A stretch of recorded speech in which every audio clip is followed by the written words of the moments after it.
What is up, everybody? Great news. We got some new amenities right here behind me in the alleyway behind the weightlifting platforms, which are over here on this side of the gym. We have an outdoor shower.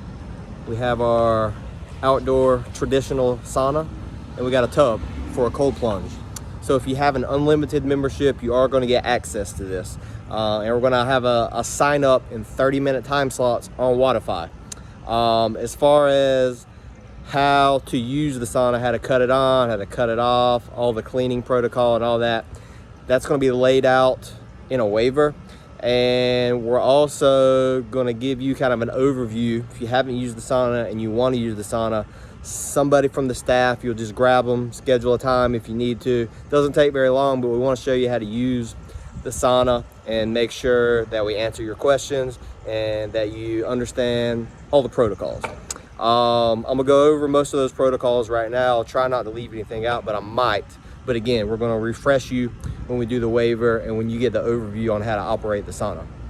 First and foremost, a little history. This building used to be a glass factory. That's why there's just like random stuff, weird stuff that I have no idea what that used to do, but there's weird stuff all around this building. But there is glass still in the yard. So you do not want to walk out here barefoot. So you're going to want to have shoes on or sandals on when you're walking anywhere in the yard. Once you step up on that deck, you're going to be good to go. You can take your shoes, sandals off. I prefer just to wear sandals out here because I want to go barefoot when I'm in the sauna. And of course, if you're going in the cold plunge, you're going to want to go barefoot in there as well. You're also going to want to bring a towel, preferably a large beach towel, because when you're in the sauna, sit on that towel, you're going to be sweating. That's just going to help us to maintain the sauna. It's going to help us to keep it clean. And you might want an extra towel to wipe the sweat off of you. The towels that we provide in the gym, we're going to keep those for the workouts. And really, they're not big enough for sauna use. So when you are using this sauna, it can be used as a dry sauna or a steam sauna. I definitely recommend when you first start using this, just go dry, because pouring water on the rocks, that is going to create steam. It's going to make it hotter. It's going to make it more uncomfortable. So if you're experienced, yeah, you can go start pouring some water on the rocks. But definitely when you first start out, don't pour water on the rocks. You're going to be good to go without that. I'm not going to go over the details of how to cut everything on and all that. You'll grab somebody from staff and we'll kind of go over that. This is kind of a brief overview here.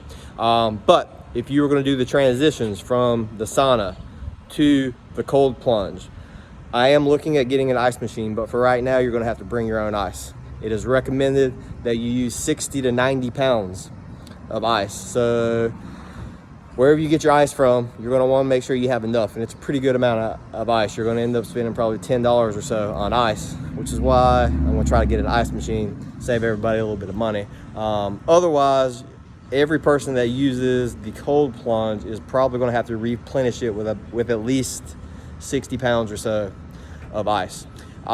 If you are going to transition from the sauna to the cold plunge, make sure you rinse yourself off on that shower. That's going to help us to keep the water clean. And I'm going to be maintaining the water. I'm going to be switching that out quite frequently, especially here in the summertime, because the water gets hot.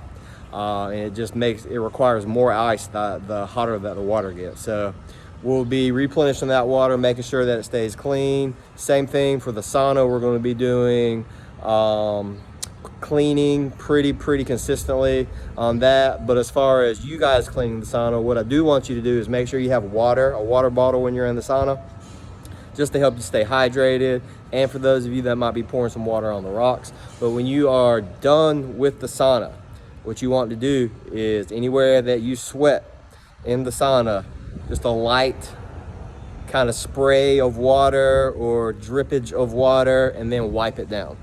All right, we don't want to be using any chemicals or anything like that.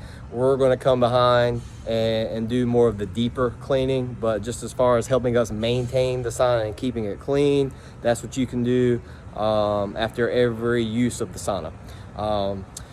This is a 2 to 4 person sauna. 4 person is kind of tight. We have gone up to 3 people in the sauna before, but if you are going to use the sauna with anybody, please make sure that you're on the same page as far as feeling comfortable being that close in the sauna. Like I said, it could work for 4 people. It's kind of tight already with 3 people. 2, it's fine. It's perfectly okay with 2.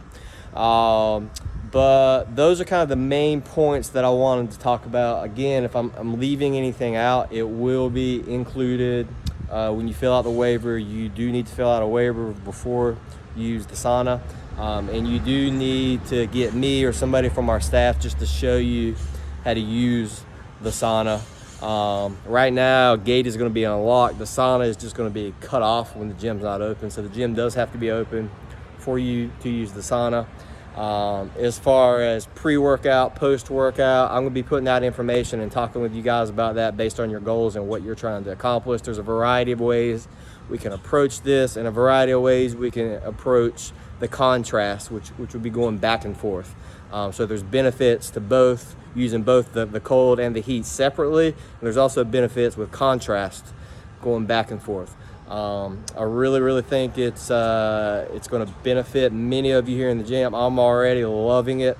I can tell a difference in my recovery, my performance, and just my overall mood.